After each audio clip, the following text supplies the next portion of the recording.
विजयनगर थाने के अंतर्गत आने वाले मालवीय नगर के सोने मकान को निशाना बनाकर चोर वहां से 8 लाख रुपए के जेवर और 2 लाख रुपए नकद ले उड़े। पूरा परिवार शादी समारोह में शरीक होने दिल्ली गया था, लेकिन समारोह छोड़कर मंगलवार की सुबह इंदौर आ गया। शहर में लगातार चोरी की वारदातों से पुलिस काफी परेशान हो गई है। चोरों ने अब बड़ी बड़ी वारदातों को अंजाम देना शुरू कर दिया है। दिनेश शर्मा नामक युवक मालवीय नगर में अपने परिवार के साथ निवास करता है।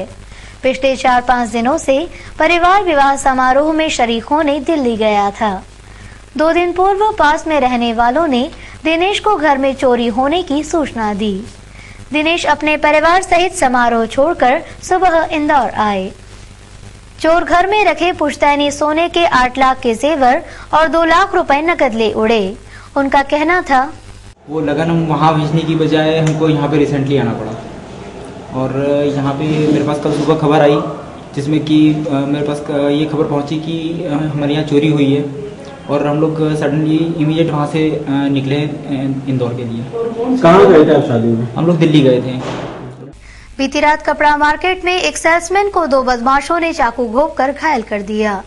अवैध वसूली को लेकर किए गए हमले के विरोध में व्यापारियों ने सराफा थाने का घेराव किया और इन्होंने आरोपियों की गिरफ्तारी की मांग की। सराफा थाना क्षेत्र के सेठी मार्केट में रात को चाकूबाजी की घटना हुई। यहां एक दुकान में सेल्समैन का काम करने वाले नीरज सचदेव पर राजेश तिवारी और सुनील राठौर ने चाकुओं से हमला कर उसे घायल कर दिया। हमले के पीछे अवैध वसूली की बात सामने आई है। मार्केट के एक व्यापारी के मुताबिक आरोपियों ने नीरज से हफ्ता वसूलने की कोशिश की थी। नीरज ने इस बात का विरोध किया तो उस पर हमला कर दिया। दारू पी के लोग आते हैं यहाँ पर, गुंडे बदमाश हफ्ता वसूली के नाम से बोलते हैं कि अरे पैसे नहीं दिए मुझे। हमेशा आते हैं, गाली गलौज करते हैं, पर इस बार उन्होंने चाकू से हमला किया हम पर, हमारे वर्कर्स पर। जो मेरा काम करता है नीरज सचदेव, मेरी दुकान है अंदर कपड़े की सेठी मार्केट में, अनमोल साड़ी एंड सूट के नाम से। तो मैं प्रशासन से यही कहूंगा कि आए दिन जो ये हो रहा है इसको हटाया जाए, जल्द से जल्द इसके ऊपर कार्रवाई। घटना के बाद मार्केट के व्यवसायी व कर्मचारी इकट्ठा होकर थाने पहुंचे, जहां उन्होंने आरोपियों की जल्द गिरफ्तारी की मांग की। आरोपियों की गिरफ्तारी की मांग करने पहुंचे लोग नीरज को घायल हालत में ही थाने लेकर पहुंचे, जिन्हें बाद में पुलिस ने रवाना किया और नीरज का इलाज करवाकर आरोपियों के खिलाफ रिपोर्ट दर्ज करवाई। मंगलवार की सुबह सांवेर रोड स्थित मालवा इंस्टीट्यूट कॉलेज के छात्रों के साथ अखिल भारतीय विद्यार्थी परिषद के कार्यकर्ताओं ने कॉलेज प्रबंधन की तानाशाही के खिलाफ चक्का जाम कर जमकर हंगामा किया। मंगलवार की सुबह सांवेर रोड स्थित मालवा इंस्टीट्यूट कॉलेज के छात्रों और अखिल भारतीय विद्यार्थी परिषद की अध्यक्ष वर्षा शर्मा ने कॉलेज की बसों को सड़क पर खड़ा कर चक्का जाम कर दिया। साथ ही वहां से गुजरने वाले वाहनों की चाबियां निकाल ली। इनकी मांग थी कि कॉलेज प्रबंधन छात्रों से माफी के नाम पर संचालक के कमरे में नाक रगड़ा रहा है। इसी मुद्दे को लेकर उन्होंने जमकर नारेबाजी की।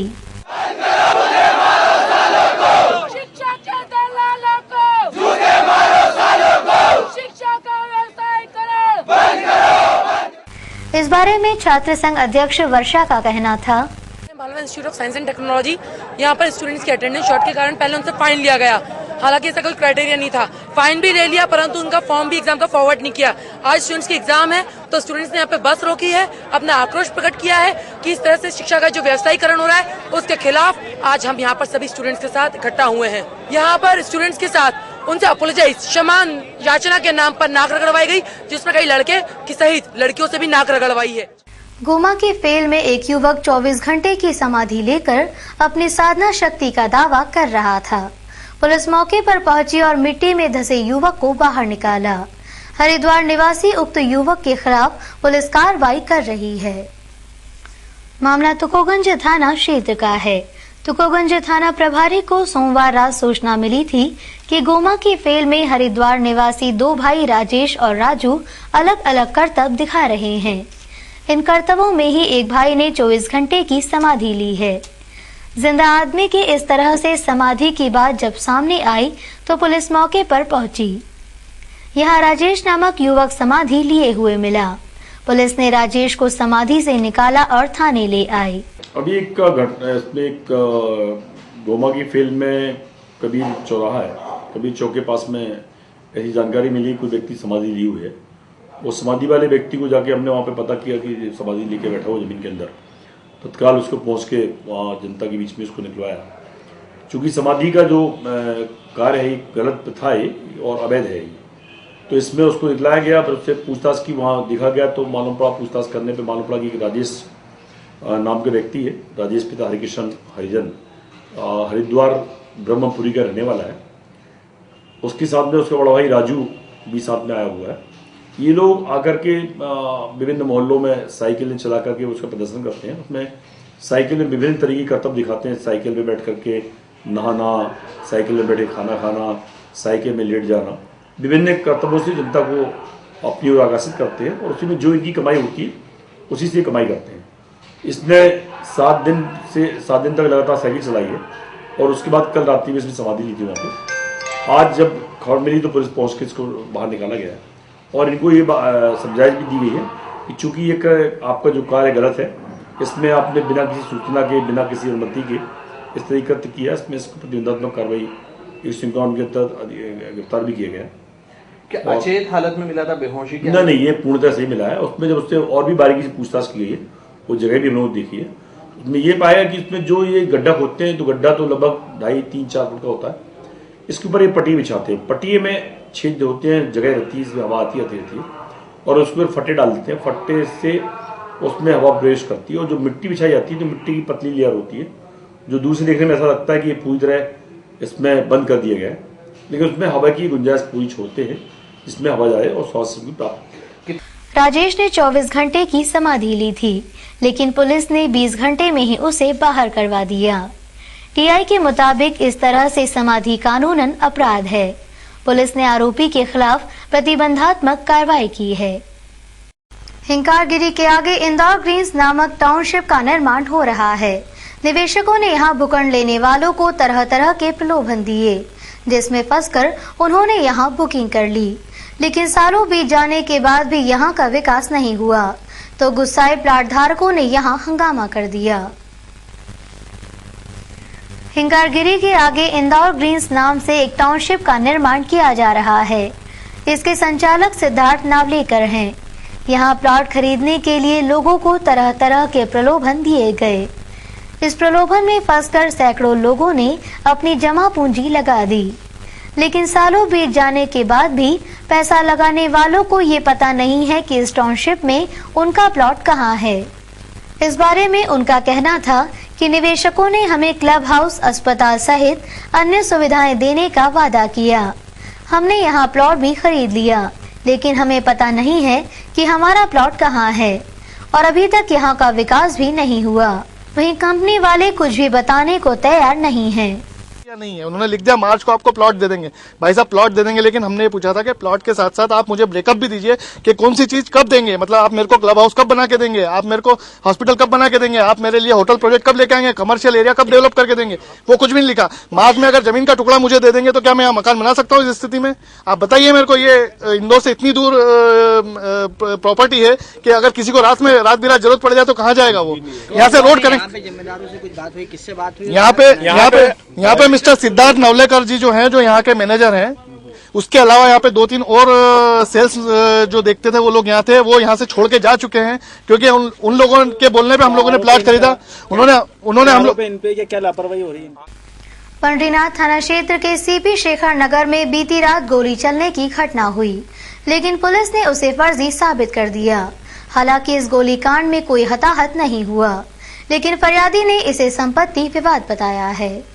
पंडरीनाथ थाना प्रभारी सीबी सिंह ने बताया कि कल रात सूचना मिली थी कि सीपी शेखर नगर में रहने वाले कबाड़ी रवि के यहाँ गोली चल गई। गोली झोपड़ी के टीन शेड में से निकलकर रजाई ओढ़कर सोए रवि के सीने में जा लगी। एफएसएल टीम मौके पर पहुंची और जांच के बाद इसे फर्जी बताया। टीआई ने आगे बताया कि टीन शेड में बरसाती बिछी हुई थी और इसमें छेद नहीं हुआ, लेकिन टीन में छेद हो गया।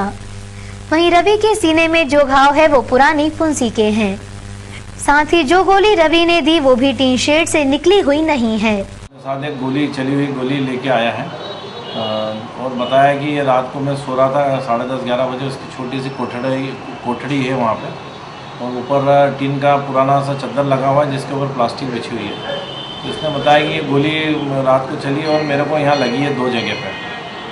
तो उसका FSL अधिकारी भी मौके पे आए, हम लोग भी गए वहाँ। जब देखा हमने तो जो गोली है वो ड्रॉप गोली दिख रही है, जैसे पुरानी चली हुई गोली है। और इसके जो टीन शेड है, टीन शेड में गोल छेद ना होके ऐसा फटा हुआ जैसे छेद बनाया गया है। और इसके ऊपर कपड़ों पे कोई छेद के निशान नहीं, और गोदड़ी जो उड़ी हुई थी वो उसमें भी कोई छेद वगैरह नहीं पाए गए। और इससे ऐसा प्रतीत होता है कि जैसे ये घटना मतलब असली ना होकर कुछ बनावटी लग रही है। इसमें जांच की जा रही है। अच्छा, उसके बाद में इसने 2 स्थान अपने शरीर पे बताया, सीने पे 2 स्थान पे चोट होना बता रहा है, जबकि वहाँ पे दोनों जगह फुंसी पाई गई, फुंसी जो होती है। इस बारे में उसकी पत्नी अनीता का कहना था, वो फिर हम गए थाने में तो वो क्या कह रहे कि ऊपर से नहीं आई, कह रहे क्या आई? ये गोली पिस्टल की, और वो ऊपर से आई छेद में से। छेद हुआ? हाँ, वहाँ पर हुआ। रेलवे थाने के आरक्षक और पुलिस जवान के बीच बीती रात रेलवे स्टेशन पर जमकर विवाद हुआ। दोनों ने एक दूसरे के खिलाफ मारपीट का आरोप लगाया है। फिलहाल पुलिस मामले की जांच कर रही है। DRP लाइन में पदस्थ वारिस अली रविवार को हज यात्रा से लौटे थे। वारिस के घर उन्हें बधाई देने के लिए कई मेहमान आए हुए हैं। सोमवार शाम कुछ मेहमान इंदौर जयपुर ट्रेन से वापस जा रहे थे। वारिस और उनका पुलिसकर्मी बेटा आबिद और परिवार के अन्य लोग उन्हें छोड़ने स्टेशन आए थे। यहां रेलवे थाने के जवान राजकुमार कैथवास ने वारिस के परिवार के सदस्य बिलाल को इतना पीटा कि उसे इलाज के लिए अस्पताल में भर्ती करवाना पड़ा। वहीं बिलाल के साथ मौजूद अरमान के साथ भी मारपीट की। घायल अरमान के मुताबिक उनके परिवार की महिलाओं से कैंटीन में छेड़छाड़ हुई थी, और जब इस बात का उन्होंने विरोध किया तो कैंटीन में मौजूद लोगों और आरक्षक राजकुमार ने मारपीट की। कैंटीन वाले के यहाँ गए तो वो बदतमीजी कर रहा था, तो पुलिस वाला आ गया। उसने क्या, किनसे बदतमीजी कर रहा था? बहनों से। तो आप कहाँ गए थे? मैं कैंटीन पे, उनको वो लोग जा रहे थे भिलवाड़ा, तो उनको छोड़ने गया हुआ था। कहाँ? Railway station? Railway station. हाँ। जितने में कोई पुलिस वाला था तो उसने बदतमीजी, मतलब कैंटीन वालों का साथ दिया और मेरे साथ बदतमीजी शुरू कर दी। फिर? और मैंने कहा यार ये क्या तरीका है तुम्हारा, और सीट वीट के लिए भी झगड़ा करने लग गया वो अंदर आके।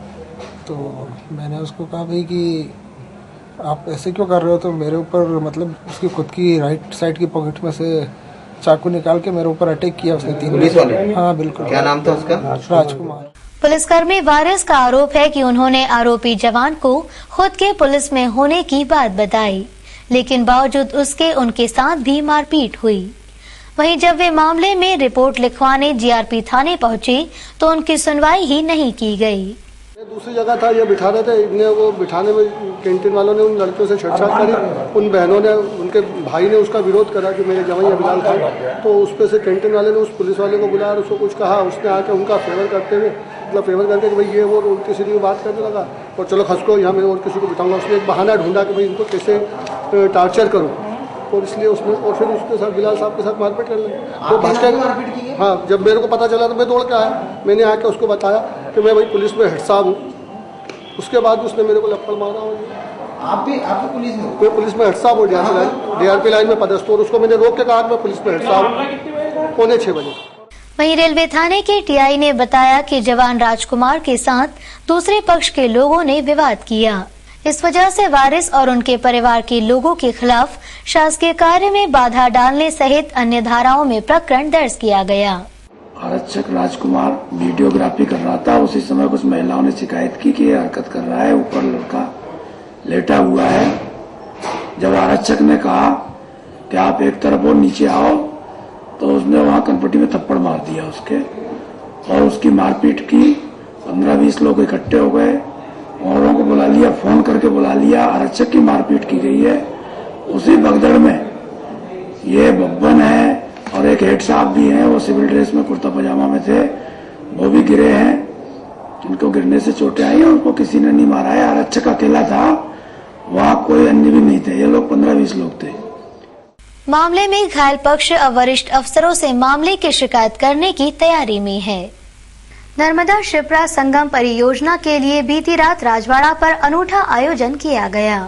कार्यक्रम में विद्वान पंडितों ने वैदिक मंत्रोच्चार के साथ नर्मदा शिप्रा अष्टक का पाठ किया। इस दौरान प्रदेश भाजपा अध्यक्ष प्रभात झा भी मौजूद थे। मां देवी अहिल्या की प्रतिमा के समक्ष 2 कलश में रखे नर्मदा व शिप्रा नदी के जल के साथ देवी स्वरूपा बालिकाएं विराजित थी। जल संस्कार के बीच भाजपा प्रदेश अध्यक्ष प्रभात झा ने शिप्रा व नर्मदा के जल कलशों का विधि विधान पूर्वक पूजन किया। इस अवसर पर भाजपा प्रदेश अध्यक्ष प्रभात झा ने कहा कि अटल बिहारी वाजपेयी जी की प्रेरणादायी नदी जोड़ो परियोजना को आदर्श मानकर मध्य प्रदेश की भाजपा सरकार ने नर्मदा शिप्रा लिंक परियोजना प्रारंभ की है। नर्मदा शिप्रा संगम सिर्फ नदियों का नहीं बल्कि विकास व प्रवाह का संगम है।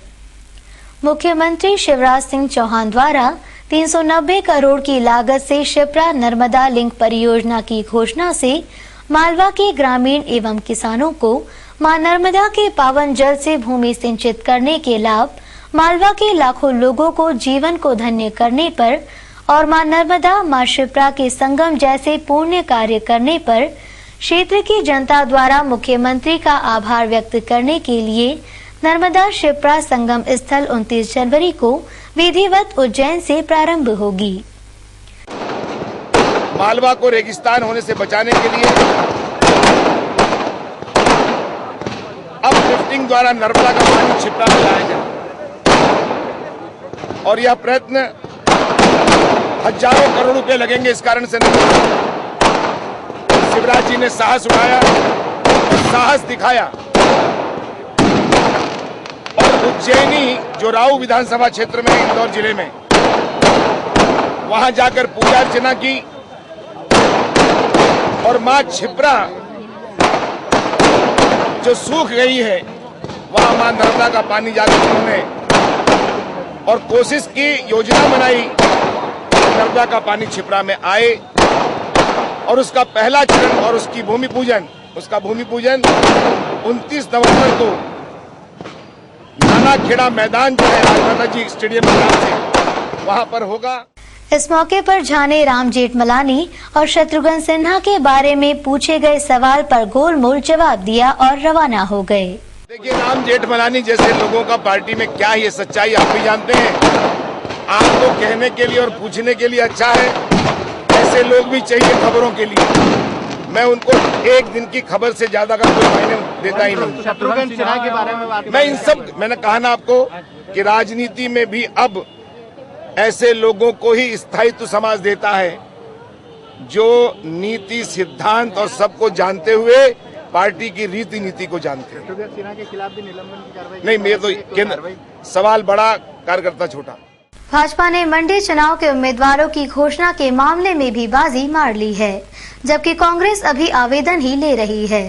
भाजपा ने इंदौर जिले की 4 मंडियों के प्रत्याशियों के कलेक्टर में नामांकन भी दाखिल कर दिए हैं। मंगलवार की सुबह भाजपा कार्यालय में जिला अध्यक्ष रवि रावलिया ने बताया कि इंदौर जिले की 4 मंडियों के सभी प्रत्याशियों की घोषणा सर्वसम्मति से हो गई और उनकी सूची भी पत्रकारों को सौंप दी गई। सामेर और गौतमपुरा मंडी, 4 मंडियों की प्रत्याशियों की घोषणा, उम्मीदवारों की जो भारतीय जनता पार्टी के समर्थित उम्मीदवार हैं उनकी घोषणा आज हमारे द्वारा कार्यालय पर की गई। कल जिला कोर कमेटी की बैठक थी और जिला कोर कमेटी की बैठक में सांसद जी, विधायक जी, बाकी भारतीय जनता पार्टी के वरिष्ठ नेतागण, संगठन मंत्री, ये सब लोग बैठे थे और काफी 4 घंटे के विचार विमर्श के बाद में आज हमने प्रत्याशियों की घोषणा की है। वहीं दोपहर को कलेक्टर कार्यालय में भारी शोर शराबे के साथ सभी उम्मीदवारों ने अपने अपने नामांकन दाखिल किए। कांग्रेस एक बार फिर भाजपा से पिछड़ गई। पार्टी अभी प्रत्याशियों के आवेदन ही ले रही है, इसे लेकर वहां काफी गहमागहमी है। भाजपा प्रत्याशी नामांकन भरकर प्रचार प्रसार में लग जाएंगे। पूर्व मंडी अध्यक्ष सोमेश्वर पटेल ने दावा किया कि प्रदेश सरकार की किसान हितों की नीति के चलते हम सभी जगह विजयी होंगे। वहीं लक्ष्मी नगर मंडी को हमने 4 करोड़ से उठाकर 44 करोड़ तक पहुंचा दिया है। इतना ही नहीं, 50 करोड़ की एफडी कर 2 करोड़ रुपए सालाना ब्याज लिया जा रहा है। उन्होंने बताया कि चुनाव के बाद छावनी अनाज मंडी को बाईपास भेजा जाएगा और 50 करोड़ रुपए ऐसे एडवांस मंडी के अंदर कर दिए कि जिनका ब्याज 2 करोड़ रुपए आ गया है, मंडी को मिलता है। हरी सब्जी मंडी में आड़त प्रथा पहले चलती थी, करीब 50 करोड़ साल का किसानों का आड़त समाप्त होने से फायदा हुआ है। इस आधार पे हम किसानों से वोट मांगेंगे और किसान सब भारतीय जनता पार्टी के साथ है।